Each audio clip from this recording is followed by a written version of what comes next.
समस्त देशवासियों को प्रोफेसर डॉक्टर योगेश कौशल की ओर से जय गुरु ओम। माँ काली का यह पावन मंदिर इसीपुर बाराहाट की धरती पर बना हुआ है। बहुत ही सुंदर और दर्शनीय स्थल है। यहाँ पर प्रत्येक दिन मैं शिव पुराण महात्म की कथा का पाठ करता हूँ। आप भी हमारी कथा में सम्मिलित हो, आपसे निवेदन है। आइए कथा का श्रवण करें। आज की कथा है पार्वती और शिव का दार्शनिक संवाद। शिव का पार्वती को अपनी सेवा के लिए आज्ञा देना तथा पार्वती द्वारा भगवान की प्रतिदिन सेवा।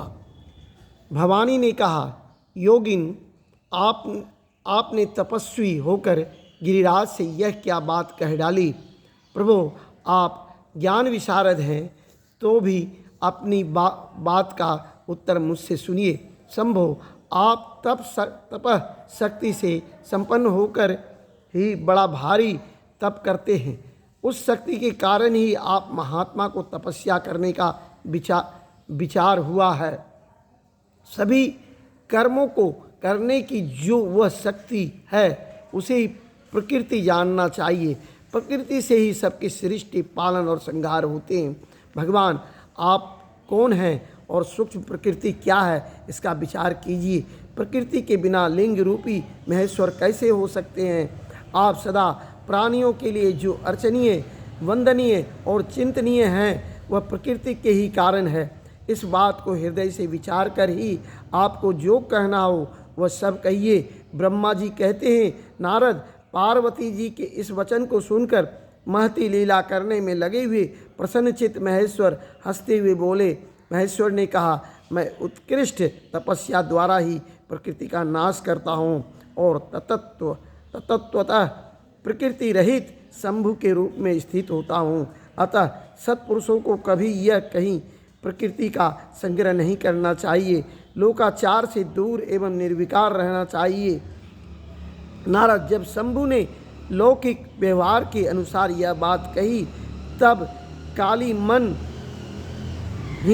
हंसकर मधुर वाणी में बोली।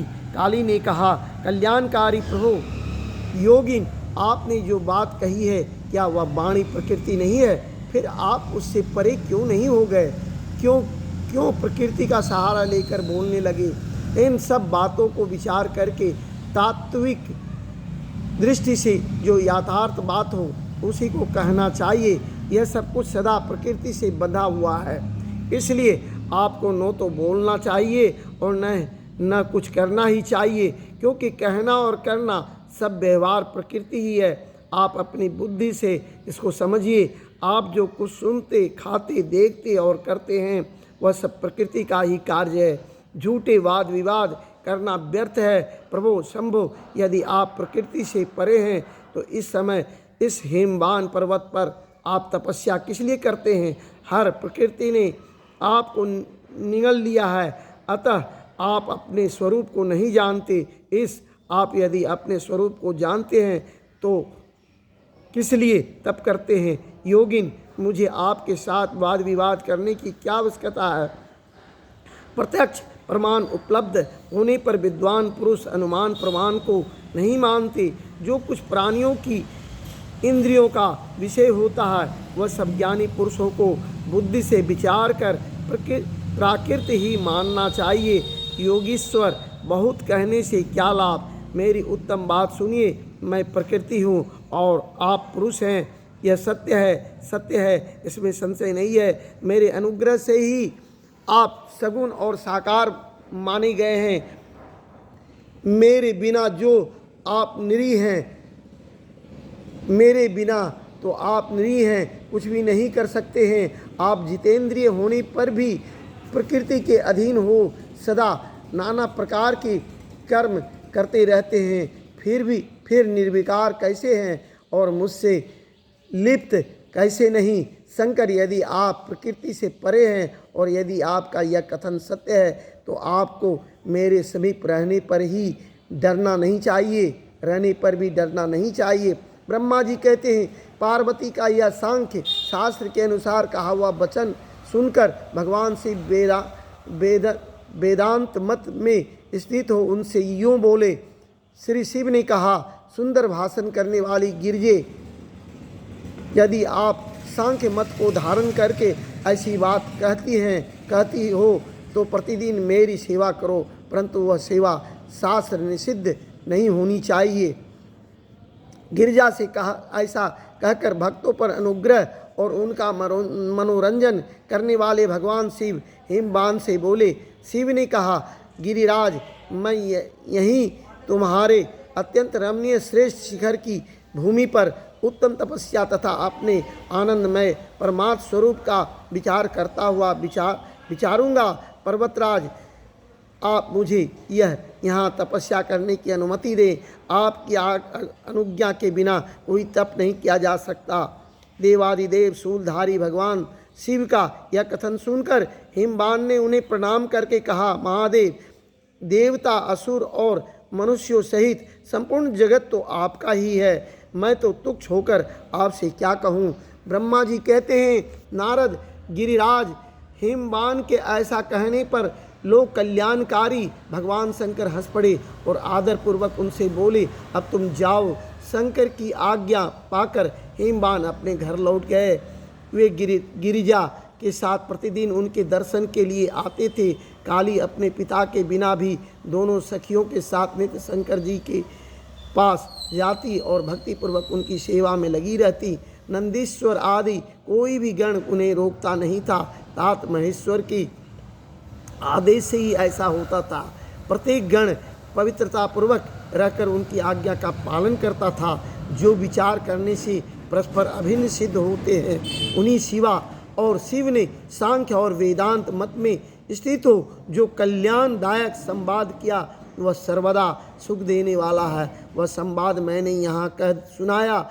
इंद्रियाजीत भगवान शंकर ने गिरिराज के कहने से उनका गौरव मानकर उनकी पुत्री को अपने पास रहकर सेवा करने के लिए स्वीकार कर लिया।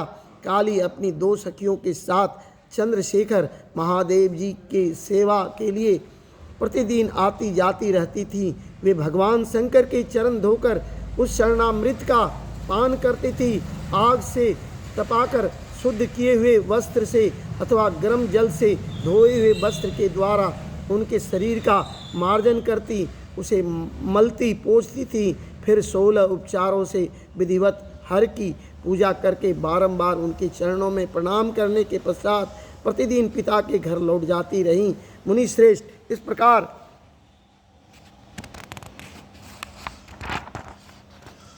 प्रकार ध्यान परायण शंकर की सेवा में लगी हुई शिवा का महान समय व्यतीत हो गया तो भी वे अपनी इंद्रियों को संयम में रखकर पूर्ववत उनकी सेवा करती रहीं। महादेव जी ने जब फिर उन्हें अपनी सेवा में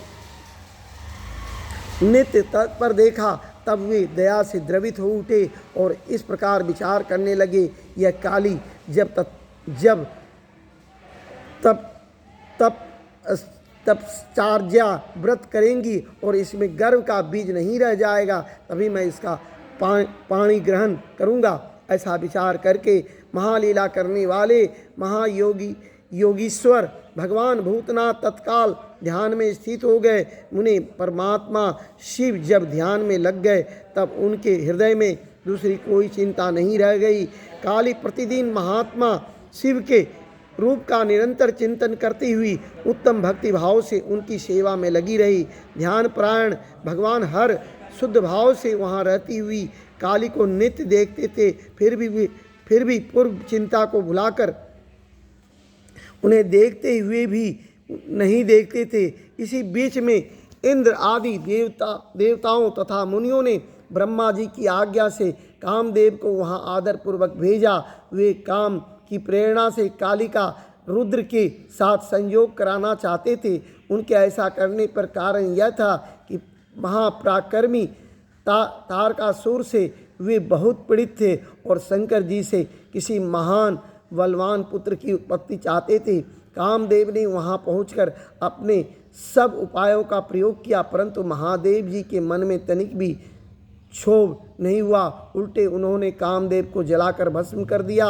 उन्हें तब सती पार्वती ने भी गर्वरहित हो उनकी आज्ञा से बहुत बड़ी तपस्या करके शिव को पति रूप में प्राप्त किया। फिर वे पार्वती और परमेश्वर परस्पर अत्यंत प्रेम से और प्रसन्नतापूर्वक रहने लगे। उन दोनों ने परोपकार में तत्पर रहकर देवताओं का महान कार्य सिद्ध किया। अध्याय 13। वो प्रेम से बोलिए हर हर महादेव की जय, मैया पार्वती की जय, माँ काली की जय, अपने माता पिता की जय, सनातन धर्म की जय, महाबली बजरंग बली की जय। जय गुरु ओम, जय गुरु ओम, जय गुरु ओम।